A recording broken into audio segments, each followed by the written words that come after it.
is presentation of group work. But first, what is obesity? Obesity is a condition where a person has an excess amount of body fat. It usually happens when someone eats more calories than they use. And the extra energy is stored in the body as fat. This condition can be caused by poor diet, lack of physical activity, genetics, or certain health problems. People who are obese are more likely to develop serious illness such as diabetes, heart disease, high blood pressure, and joint pain. Obesity can affect a person's physical health, mental well-being, and quality of life, but it can often be prevented or controlled through healthy eating, regular exercise, and health changes. Causes of obesity is poor diet, lack of physical activity, stress and emotional eating, medical condition, and genetics.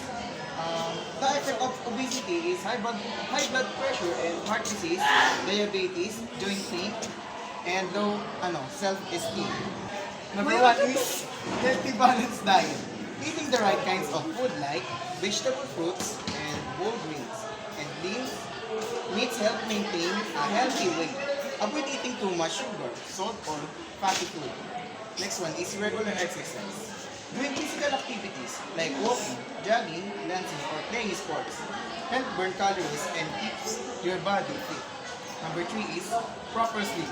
Getting enough sleep, around 7 to 9 hours a night, help regulate hunger hormones. Lack of sleep can make you overeat. Gago to, video ko rin yung yan Number dyan. 4 is avoiding junk food. Reducing intake of fast food, chips, soda, and sweets help prevent weight gains. The last is managing stress. Stress can lead to emotional eating. Finding healthy ways to cope with stress, like talking to someone or doing hobbies, help prevent overeating. And then is how to treat obesity. Number 1 is nutrition counseling.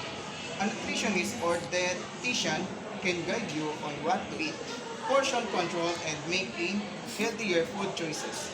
Number 2, physical activity program. A structured exercise plan helps people lose weight and stay active in a safe, gradual way. Number 3 is medical intervention. Doctors may recommended medication or some cases surgery if obesity is severe and affect health seriously.